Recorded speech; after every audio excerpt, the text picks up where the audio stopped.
Good afternoon, everyone. My name is Stolinas. I'm the current planning director with Bradford County, and Jason had asked me to be down here today to give an overview of some of the impacts that we've seen in Bradford County as a result of natural gas well drilling. If you've ever been to Bradford County, it's referred to as the Endless Mountains. We still have endless mountains, despite maybe some perceptions that we may have an industrialized landscape there.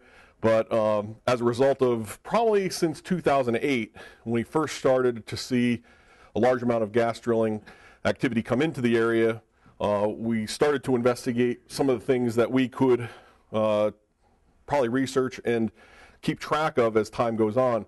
So as our planning commission, our 9-member board has seen an impact. We've also had a planning and natural gas subcommittee formed as a result of our county commissioners forming a natural gas task force. And out of our planning and natural gas subcommittee, if everyone has received a copy, we've put a natural gas primer together, which is a map packet showing the trends that we update quarterly in Bradford County. There's also a Marcellus Observer, which is a blue handout, and that gives a statistical rundown of what's happening not only with natural gas well pad and development, but also water resources and gas line development. So you can move on. Just a couple profile points. How many people have ever been to Bradford County? Okay, you're pretty familiar. Very rural county.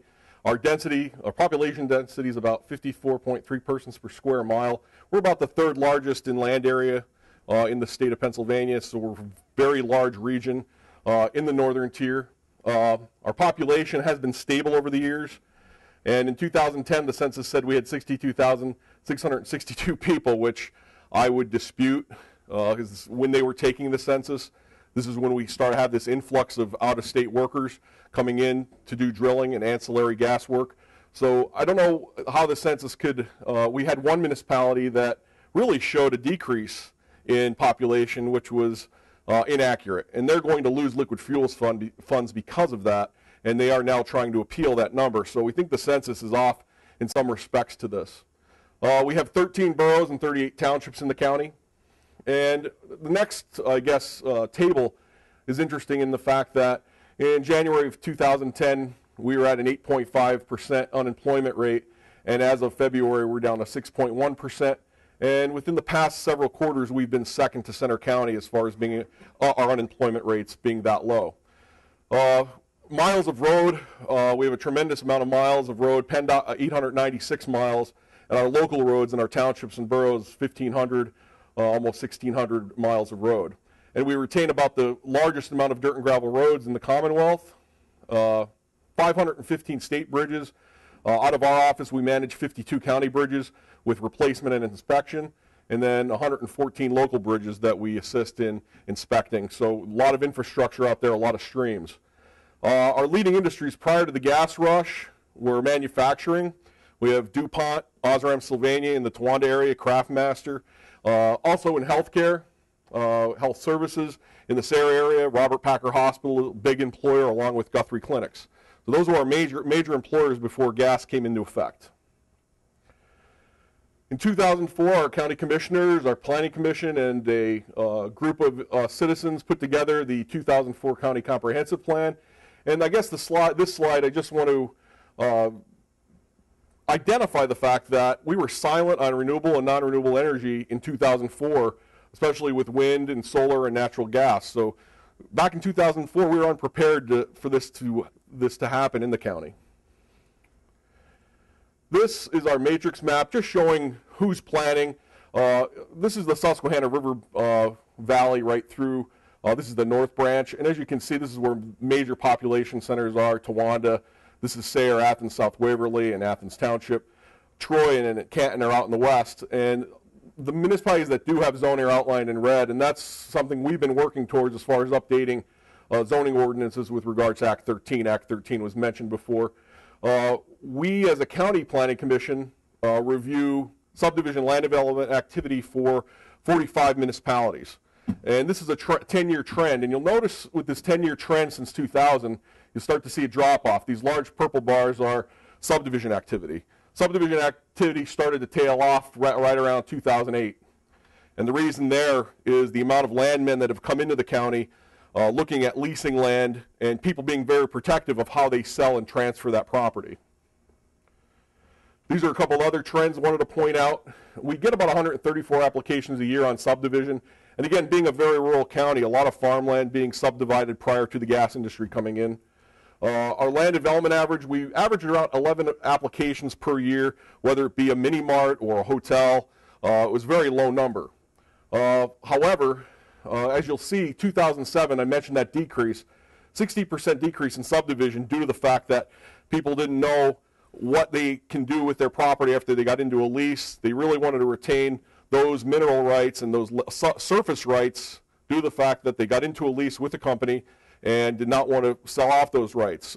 That's changing a little bit as we go towards this year, the end of this year. We're seeing some transfer of land, mainly within families, but we're also seeing an increase in land development.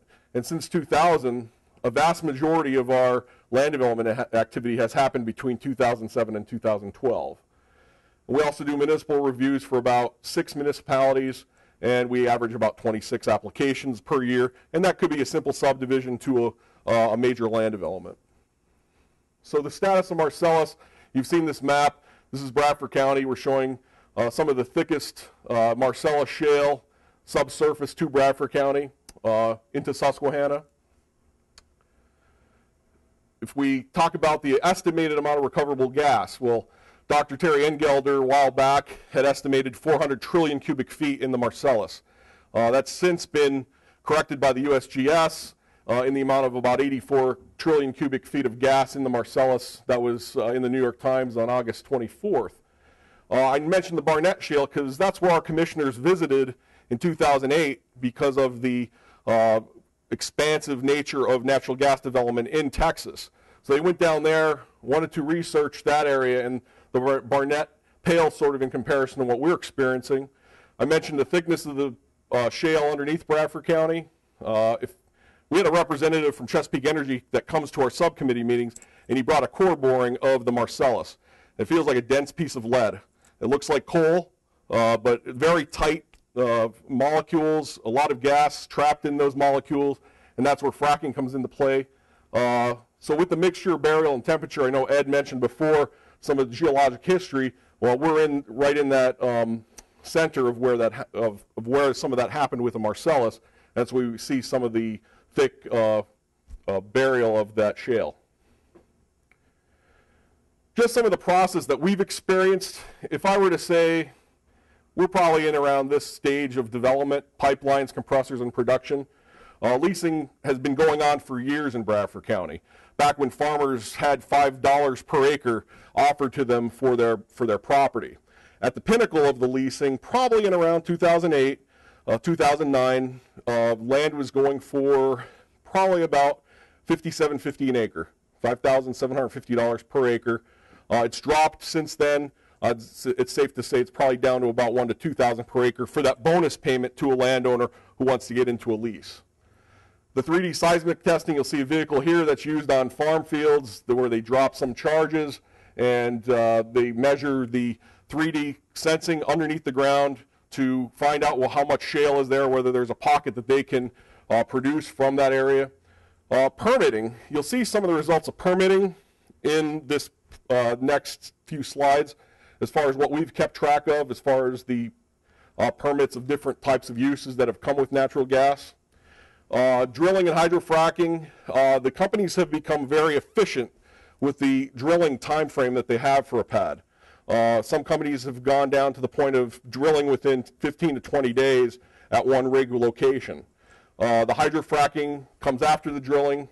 Then we have the pipeline development, which is happening right now very fast, and I'll show you some of the areas where that pipeline development is occurring. Compressor stations, we've reviewed those as land developments in the county. I think we're up to about 17 applications for compressors that we've reviewed from several different companies. And production, I'm going to show you some production numbers as we go along here. This is a overall GIS natural gas layer that we have developed at the county. A couple things I want to point out along with the presence of the thick Marcellus shale. The reason why we have interest in production also is because of major transmission lines that go through Bradford County. Go from the Troy area, this is Armenia Mountain, all the way through to the east of the county and through Wyalusing and next to Susquehanna County. This would be the Tennessee gas line. It's a 36-inch line that's been upgraded through the last year with adjacent lines that were placed to handle the amount of gas that's going to be produced from the county. Stagecoach line runs from Wyalusing all the way up through into the Owego, New York compressor, and there's several lines, Columbia and Dominion, that run east-west in the southern tier of New York. As you've heard, New York is under a moratorium right now for horizontal drilling. There's still vertical drilling going on, but horizontal hydrofracking is banned at this point. Like I said, the Susquehanna River comes into Pennsylvania at Bradford County and runs down through Wyalusing area. As you can see some of the locations on this map, you will see water withdrawal locations. Some of the water withdrawal locations are established to use fresh water for hydrofracking purposes. There are also water storage areas that are proposed in the county, and I'll go through some of those numbers, but they're water impoundments that hold up to 13 to 15 million gallons of water. And what they are trying to achieve, the companies are trying to achieve less truck traffic on the roads for the hydrofracking process to get that water from the impoundment to the well pad. You'll also see gathering lines coming off these main interstate lines. Here's some gathering lines coming up off of the Stagecoach, going from well pad to well pad, getting that gas to market. And then some of the red diamond shapes here on our GIS layer are compressors in the northeast center of the county, or northeast portion of the county, and then out in the west, you'll see compressors that have been built, and I have a few photos that I can show you as far as the expanse of those. These are gas well permits in a time lapse up to January of 2012. And this was done by our GIS personnel in the office tracking all those gas well permits. These aren't actual drilled sites yet, but there's potential for those to be drilled.